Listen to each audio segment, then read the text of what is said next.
দর্শক আমন্ত্রণ বিজনেস স্টোরিতে শুরুতে আপনাদের জানাবো শিরোনাম। রাষ্ট্রায়ত্ত ব্যাংকের শীর্ষ 120 খেলাপির কাছে আটকে আছে 85,000 কোটি টাকা। কোনো উদ্যোগে আদায় করা যাচ্ছে না, বেশিরভাগ অর্থ পাচারের আশঙ্কা। ভারী বৃষ্টিতে ব্যাপক ভোগান্তি খুলনার ডুমুরিয়ায়। প্রতি বছরই নষ্ট হয় বিস্তীর্ণ জমির ফসল আর জলাধারের মাছ। আশ্বাস দিয়ে দায় সারছে প্রশাসন। মধুপুরের গড়াঞ্চলে পেঁপের বাম্পার ফলন, হাসি ফুটেছে কৃষকের মুখে, দ্বিগুণ লাভের আশা। আমাদের মধুপুরে মোটামুটি 4 থেকে 5টি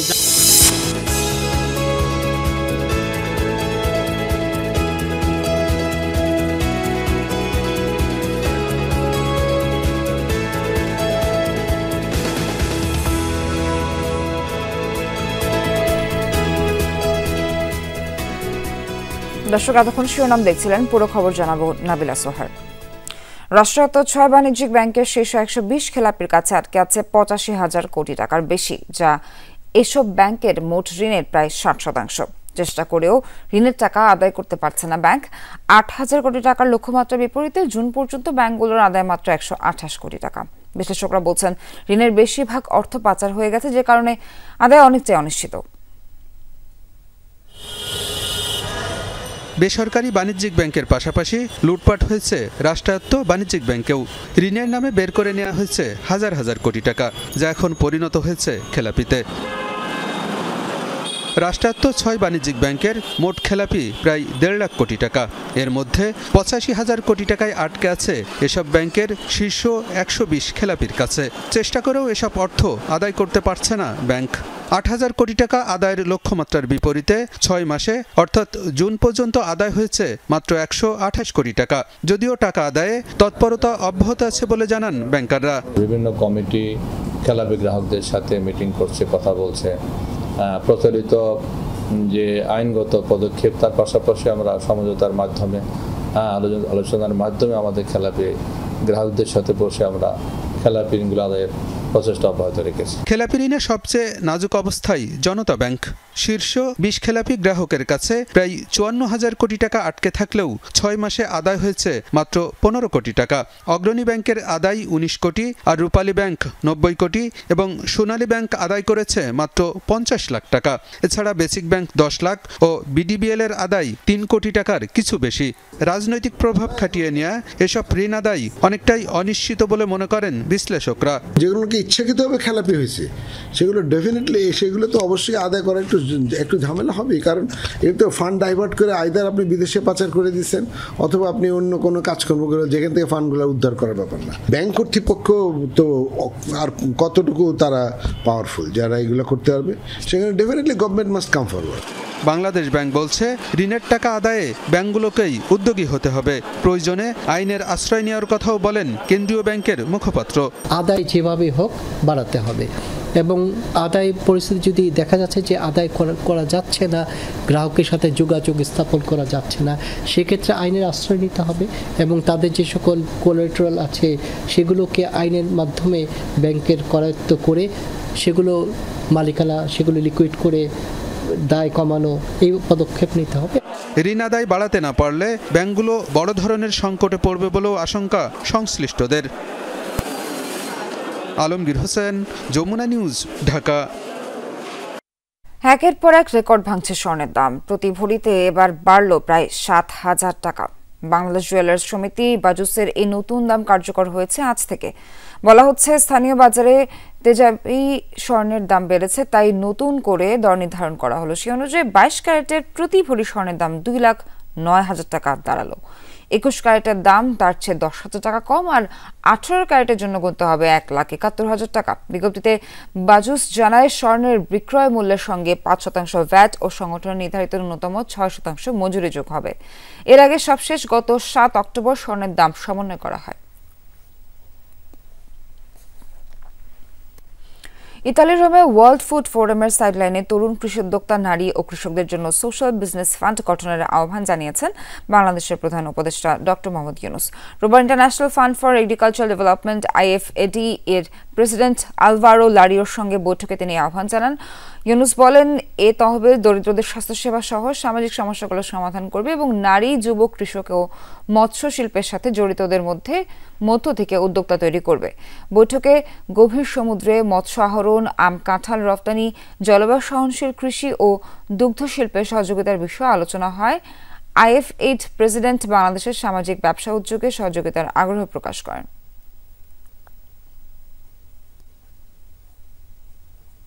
ভারী বৃষ্টি চলে গেছে 1 মাসেরও বেশি সময় আগে, কিন্তু এখনো জলমগ্ন খুলনা ডুমুরিয়ার অন্তত 20টি গ্রাম।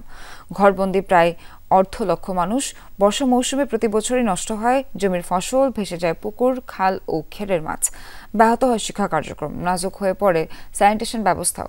বছরের পর বছর ধরে চলে আসছে এমন পরিস্থিতি, অথচ সংকট নিরসনের আশ্বাসই যেন সীমাবদ্ধ সকল কার্যক্রম। আজ 4 মাস ধরে খুলনা ডুমুরিয়ার বিলপাটিয়ালা গ্রাম এমন জলমগ্ন। গলা পানিতে মাছ ধরে সংসার চালানোর চেষ্টা গ্রামবাসীর। বর্ষার ভারী বৃষ্টির মৌসুম শেষ হয়েছে সেই কবে, তবে এর দুর্ভোগ থেকে রেহাই মেলেনি এই জনপদের। পাশের মাধবকাঠেরও একই অবস্থা, চারদিকে অথই জল। পানিবন্দি জীবনে নাজেহাল শিশু, বৃদ্ধ সকলে। রাস্তাঘাট, ফসলি জমি সবই পানিতে তলিয়ে। চলাচলে অনেকেরই ভরসা ছোট নৌকা। ঘর বাড়ি সব তলায় নিয়ে, তারপর গরু ছাগল কিছুই পুষতে পারতেছি না, সব খাড়ের পরে রাখতেছি। আমরা হলো কৃষি প্রধান এলাকা। আমাদের কৃষি এই বিগত 2-3 বছরে এই পানি বন্দি অবস্থায় আমরা খুব দুর্বিষহ জীবনযাপন করতেছি। একটা মেয়ে আছে সঙ্গে বসিবে, ওই যা হয় 2 দিন 1 দিন পরে 1 কেজি আধা কেজি চাল কিনি, তাই আমরা জীবনযাপন করছি। ভূমিহীন অতি দরিদ্র মানুষের জন্য তৈরি সাজিয়ারা আশ্রয়ণ প্রকল্প পানিতে ডুবে। অন্যত্র চলে গেছে অনেকে। নিরুপায় যারা রয়ে গেছেন তাদের অবস্থা আরও নাজুক। দেখা দিয়েছে সুপেয় পানির সংকট, বেহাল স্যানিটেশন ব্যবস্থা, অস্বাস্থ্যকর পরিবেশে দানা বাঁধছে রোগবালাই। পানির সাথে যোগ হয়েছে বিষধর সাপ, পোকামাকড়ের আতঙ্ক। বিছানার তলেও সাপ দেখা যায়, রাতে চলতে গেলে পার তলে সাপ পড়ে। এই যে কলগুলো পানি খাতে পারে না, বাথরুমে যেতে পারতেছে না, তারা দুটো রান্না করে খাবে, রান্না করে খাতে পারতেছে, চুলেও পানি উঠে গেছে। এমন অবস্থা হয়েছে যে হাত পা কাটিয়ে কুটিয়ে পুষিয়ে গেছে। দখল দূষণে নদ নদী খাল হারিয়েছে স্বাভাবিক পানি প্রবাহ। এ কারণে ভারী বৃষ্টি হলেই দেখা দেয় দীর্ঘস্থায়ী জলাবদ্ধতা। সমাধানে দরকার দীর্ঘমেয়াদী পরিকল্পনা মনে করেন এই উন্নয়ন কর্মী। শোলমারি নদী আটকে যাওয়াচ্ছে এবং ওই আপিল গেটের ওই খালটা একেবারে ছোট হয়ে যাওয়াতে পানি নিষ্কাশন হচ্ছে না।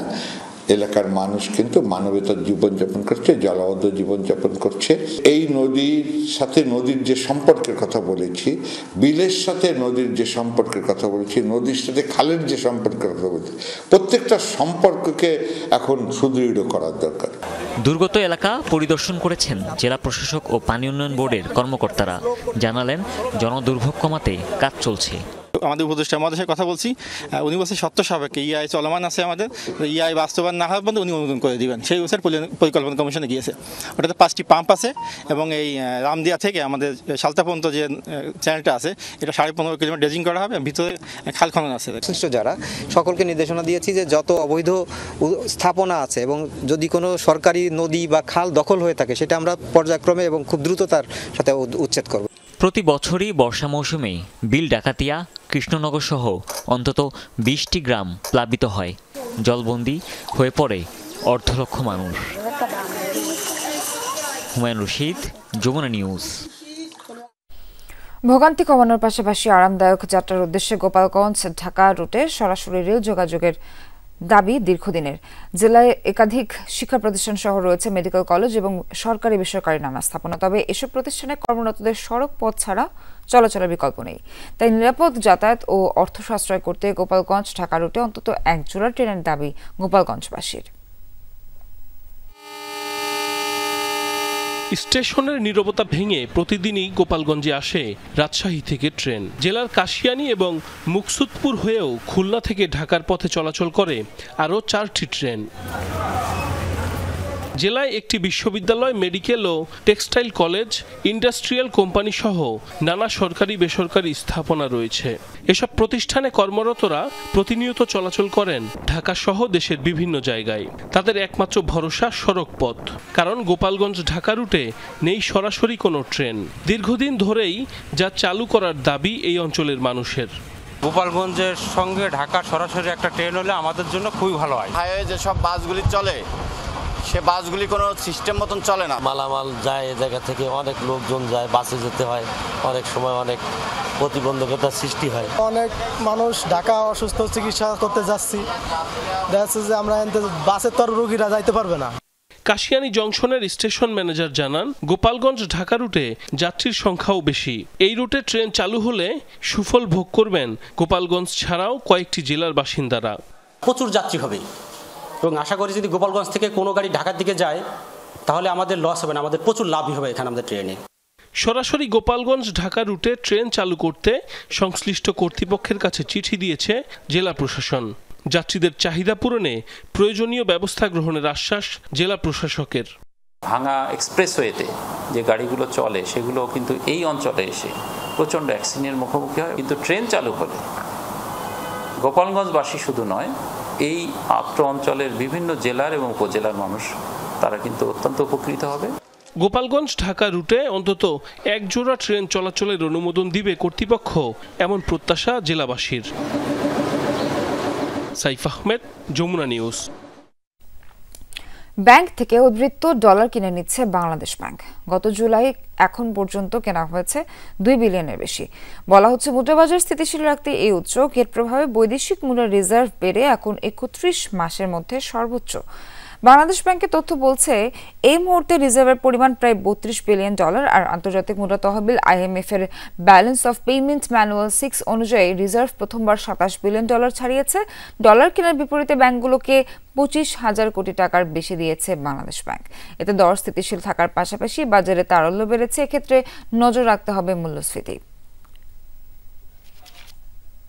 টাঙ্গাইলের মধুপুর পাহাড়ি অঞ্চল, চাষাবাদের জন্য এখানকার মাটি খুবই উর্বর। হরেক রকমের সবজি চাষাবাদ হয়। এই গড়াঞ্চলে এবার পেঁপের বাম্পার ফলন হয়েছে। এতে কৃষকের মুখে হাসি ফুটেছে। কৃষি কর্মকর্তারা জানিয়েছেন দামও পাচ্ছেন আশানুরূপ। 7 বিঘা জমি লিজ নিয়ে পেঁপে চাষ করেছেন কৃষি উদ্যোক্তা শাহজামাল মিয়া। বাগানে তার খরচ হয়েছে 10 লাখ টাকার মতো। খরচ একটু বেশি হলেও প্রায় 20 লাখ টাকা বিক্রির আশা করছেন তিনি। 1500 চারা লাগাইছি টপলেটে, তো প্রত্যেক গাছে 1 থেকে 1.5 মণ পেঁপে আছে। দামও মোটামুটি ভালো পাচ্ছি। আমার 10 লক্ষ টাকা খরচ হয়েছে, আমি 15 থেকে 20 লক্ষ টাকা এবার পাবো আশা করা যায়। মধুপুরের মিজাবাড়ি, ভাইঘাট, বেরিবাইত, গারোবাজার, দোখলা, আলোকদিয়া সহ বিভিন্ন এলাকার চাষিরা দেশীয় জাতের পাশাপাশি টপ লেডি, গ্রিন লেডি, থাই সহ নানা জাতের পেঁপে চাষ করেছেন। এখানকার প্রতিটি গাছ থেকে মিলছে 50 থেকে 60 কেজি পেঁপে। প্রতিটি গাছে খরচ হয়েছে 300 থেকে 400 টাকার মতো, তবে পেঁপে মিলছে 1000-1200 টাকার। আমাদের এই মধুপুরে মোটামুটি 4 থেকে 5টি জাত চলে, এর মধ্যে টপ লেডি সব থেকে ভালো। টপ লেডি চাষ করে এখন পর্যন্ত কেউ ক্ষতির মুখে পড়ে নাই, আশা করি পড়বেও না। 3000-3500 পিপি প্রতিদিন ঢাকা, সিলেট, চিটাগাং, কক্সবাজার যায়। টপ লেডির পিপিটা বেশি আবাদ করি, এটা ফলন গাড়ার আগ পর্যন্ত 4 মাসে ফলন আসে, এটা খুবই লাভবান। আবাদ ফসল করি, আমি একজন চাষি, আশা করি যে এবছর পেঁপের ফলন ভালো, লাভ হবে আশা করি। কৃষি বিভাগ বলছে মধুপুরের আবহাওয়া অনুকূলে থাকায় প্রচুর পরিমাণে পেঁপে চাষ হয়েছে। এ বিষয়ে অবশ্য প্রয়োজনীয় পরামর্শ দেওয়া হচ্ছে। আমরা এবং আমাদের কৃষি সম্প্রসারণ অধিদপ্তরের কর্মরত বিভিন্ন কর্মকর্তা কিন্তু তারা মাঠে প্রতিনিয়ত ভিজিট করছে এবং কৃষকদের প্রয়োজনীয় দিক নির্দেশনা দিচ্ছে এবং পেঁপে যাতে আরো বেশি করে মধুপুরে বিভিন্ন জায়গায় চাষাবাদ সেই বিষয়ে তার ধারাবাহিকতা আমরা কাজ করে যাচ্ছি। মধুপুরে চলতি বছর প্রায় 1056 হেক্টর জমিতে পেঁপে চাষ হয়েছে। রাবেয়া স্মৃতি, যমুনা নিউজ। দর্শক, এবারে জানাবো কাঁচা বাজারের খবরাখবর। সিলেট থেকে যুক্ত হচ্ছেন সহকর্মী নাবিল হোসেন। নাবিল, নিত্যপণ্যের দরদাম কেমন দেখছেন আর প্রতিক্রিয়া কেমন ক্রেতা বিক্রেতার? সোহার, নিত্যপণ্যের দাম বলতে আসলে সবসময় আমরা দেখেছি যে বাজার আসলে উঠানামার মধ্যে দিয়ে যাচ্ছে এবং ক্রেতাদের একটা অভিযোগ সবসময় যে অতিরিক্ত দামেই তাদের মূলত তাদের যে নিত্য প্রয়োজনীয় যেসব দ্রব্য সেগুলো কিনতে হচ্ছে। আমরা এই মুহূর্তে আছি সিলেটের ওই যে কাঁচা বাজারে, সেখানে আমরা দেখছি যে আসলে বাজারে যে সরবরাহ সেটির আসলে কমতি নেই, অর্থাৎ যে সরবরাহ রয়েছে সেটি নিয়ে আসলে বিক্রেতাদেরও তেমন কোনো অভিযোগ নেই। তবে তারা যেটি বলছেন দামের ক্ষেত্রে, বিশেষ করে পরিবহনের ক্ষেত্রে দাম বাড়ায় আসলে তাদেরকেও অতিরিক্ত দামে আসলে কিনতে হচ্ছে। আমরা একজন বিক্রেতার সাথে যদি একটু কথা বলার চেষ্টা করি, একটু যদি কথা বলি, কেমন দেখছেন বাজারের এখনের পরিস্থিতি? এখন দাম কমছে তো, মরিচ আগে আছিল 200 টাকা কেজি, এখন 120 টাকা কেজি আজকে। টমেটো 100 টাকা কেজি, 90-100। শসা হয়েছে আপনার 50 টাকা কেজি, আর হয়েছে আপনার গাজর 80 টাকা কেজি, ঝিঙ্গা 60, চিচিঙ্গা 50, আর শালকুমড়া আছে 40 টাকা 50 টাকা পিস, করলা হয়েছে আপনার 80 টাকা। আমরা নিশ্চয়ই একজন বিক্রেতার কথা শুনছিলাম, তিনি যেমনটি বলছেন যে আসলে বাজারের যে নিত্যপণ্যের যে দাম অর্থাৎ শাকসবজির যে দাম সেগুলো আসলে কমেছে।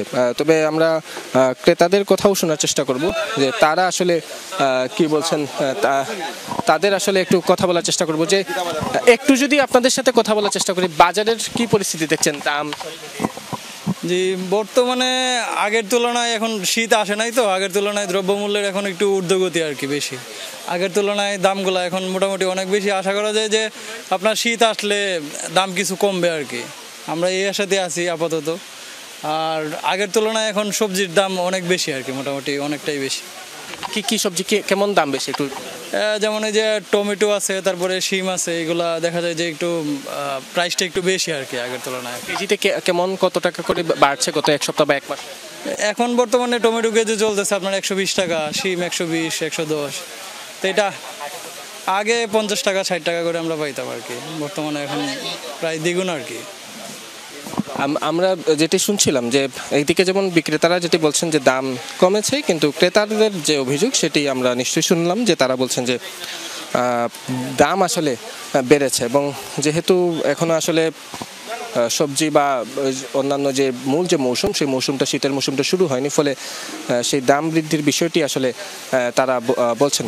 যদিও ক্রেতাদের যে অভিযোগ সেটি বলছেন যে দাম বাড়লেও যেহেতু নিত্যপণ্য এগুলো ছাড়া আসলে ঘর চলা সম্ভব নয়, ফলে তাদের সেগুলো অতিরিক্ত দামেই তাদেরকে কিনতে হচ্ছে। এবং ক্রেতাদের যে দাবি সেটি হচ্ছে যে যদি আসলে এখানে মনিটরিংয়ের ব্যবস্থা করা যায় বাজার দরের, সেক্ষেত্রে তাদের স্বস্তি ফিরে আসবে। আর বিক্রেতারা যেটি বলছেন যে পরিবহন সহ যেসব কারণে আসলে দ্রব্যের দামগুলো বাড়ছে সেগুলো যদি নিয়ন্ত্রণ করা যায় তাহলে তারা আসলে কম দামে কিনতে পারবেন এবং তারাও কম দামে বাজারে সেটি বিক্রি করতে পারবেন।